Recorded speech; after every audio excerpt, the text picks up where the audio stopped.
The Division 1, 2016 and 10 years ago. And you know what? It still holds up in 2026. I just spent the last few days replaying this and let me tell you, this game is still good. Not good for an old game, just good. Let me tell you why. So first up, quick context if you have never ever played The Division 1. Basically there's a virus outbreak, it's Black Friday, someone weaponized smallpox, put it on dollar bills and released it during the busiest shopping day of the year. Now, New York City collapses in 5 days, there's a complete societal breakdown, you're a division agent, sleeper agent embedded in normal society, and when everything goes to hell, you get activated. And your job is to go into this post-apocalyptic Manhattan, help the survivors, restore order, and figure out who did this. That's pretty much the setup. Now, here's why this game ages later is still worth your time. So, why am I talking about The Division 1 in 2026?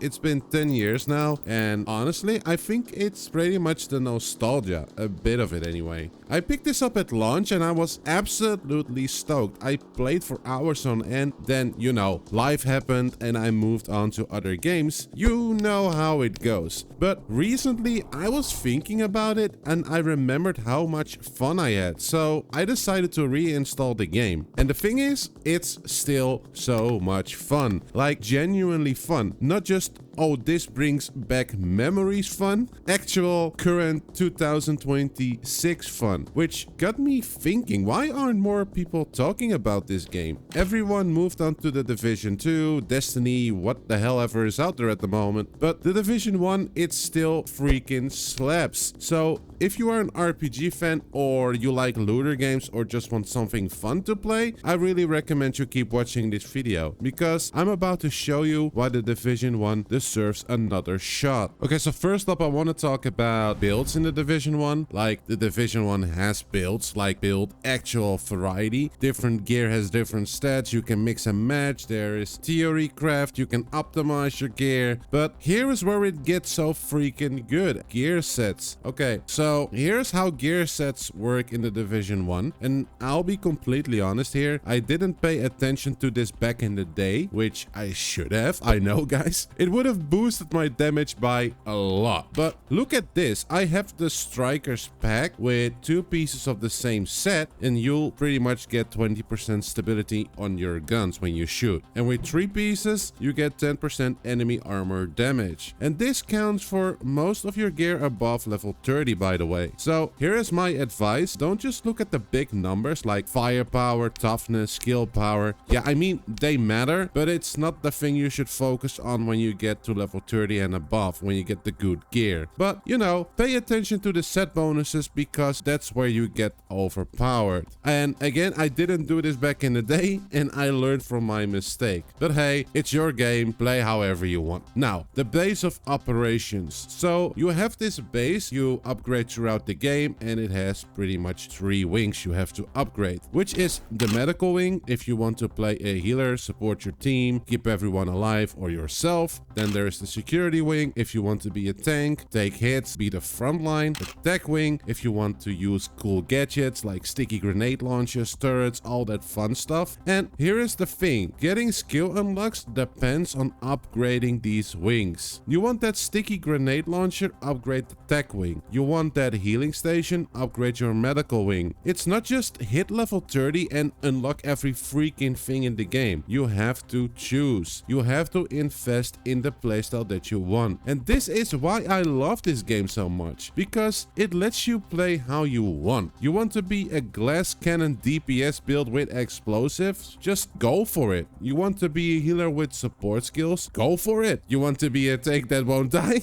Yeah, you guys guessed it. Go on and do it. Oh, and there is something wild. There is no level cap in The Division 1. I mean, you can get to level 30 and above there's a whole different system going on. So you can pretty much just keep on leveling up. You get these supply caches, but that's pretty much it. But in all these supply caches, you can find some interesting gear. So if you have a buddy who is like 10,000 levels higher than you, so to speak, they can just boost you through everything and level you up like crazy. Me and my friend wanted to test this the other day. We had our other friend carry us, and yeah, you absolutely can. It's kind of insane, but fun if you're into that. So if you are starting fresh and your friend is a veteran, 3 carry, you're welcome. This isn't really a shooter, it's much like a fun RPG shooter looter, whatever you want to call it, but the point is it has way more RPG depth than most looter games out there at the moment. If you're the type of person who spends hours in Elden Ring planning your build or min-maxing stats in Baldur's Gate 3, you'll love the Division 1's systems. It's not as deep as a full RPG, sure I can get into that, but for a looter game, it's pretty damn good. So let me talk about one of the things that most people speak about when they hear the Division, and that is the Darkzone. If you don't know, the Darkzone is a PvP area you can go into, you find loot, you extract it, but other players can kill you and steal your loot. Now, back in the day, this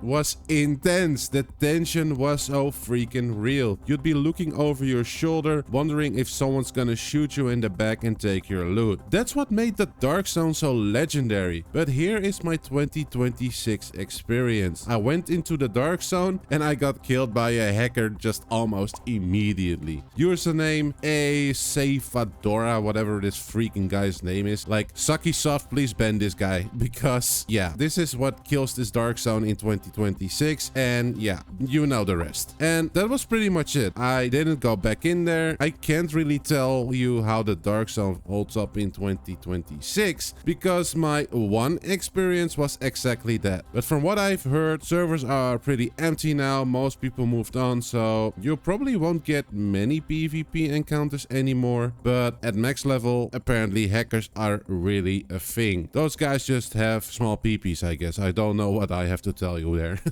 So if you're thinking about the Darkzone in 2026, just be aware it might be fine at lower levels, but at max level, well, you have been warned. I wish I could tell you more, but honestly, that hacker killed the whole vibe for me when I entered the Darkzone. Okay, so real talk here, what else doesn't work in 2026 when it comes to the Division 1? Well, first off, the character creation, it's super bland. You get like a couple of standard faces, and that's pretty much it. But hey, it's an 8-year-old game, I get it. Graphics, this is pretty much a deal breaker for me because I'm a graphic nerd. Don't play this on 1080p because it seriously looks old. But if you can run it in 4K or on 4K, it looks absolutely gorgeous, like genuinely good. You can tell that the game is dated, but it's really not that bad. Servers are empty, like I said, most people moved on. So if you are looking for a bustling multiplayer experience, I think this isn't really it. But if you're playing with friends or solo, that's totally fine. This is your go-to game. And honestly, that's about it. Yeah, there are small things. Movement feels a bit clunky at times compared to modern games. Enemies can feel bullet spongy sometimes, but none of that ruins the experience. The core game, it's still freaking fun. Now, I can already hear you guys typing in the comments down below, like, why the hell are you playing the Division 1 in 2026 when the Division 2 is out there? Well, this video is about the Division 1, the original gangster, right? Why? Because the Division 1 has something the Division doesn't, in my opinion, and that is the atmosphere. The Division 1 is set in winter New York City. There's snow everywhere, abandoned streets, Christmas lights still up there in all the streets. It's eerie and just feels beautiful. The Division 2 is summer Washington DC, which is fine, but it just doesn't hit the same with me. Plus, the Division 1's Darkzone feels more tense and way more dangerous. The Division 2 has improved a lot of systems, sure, but the Division 1 just has that vibe. And sometimes I think vibe matters a lot more. So, should you play the Division 1 in 2026? Yeah, I pretty much answered this already. Yes, if you want to relive the nostalgia, or if you have never played it before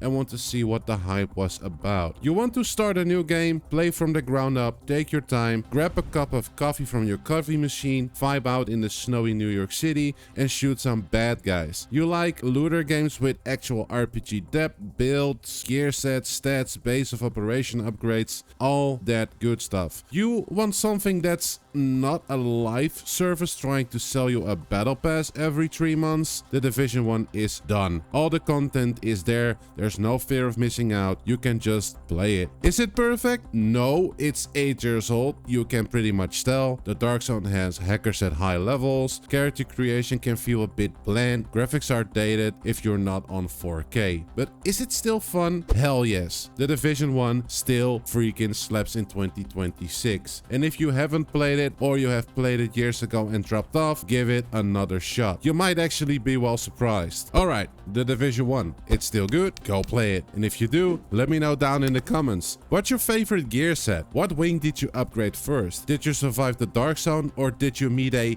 Sevadora and his hackers friends in the Darkzone as well? I'd love to know what you guys have to say about it in the comments down below. I hope you enjoyed the video, and I'll see you in the next one. Take care.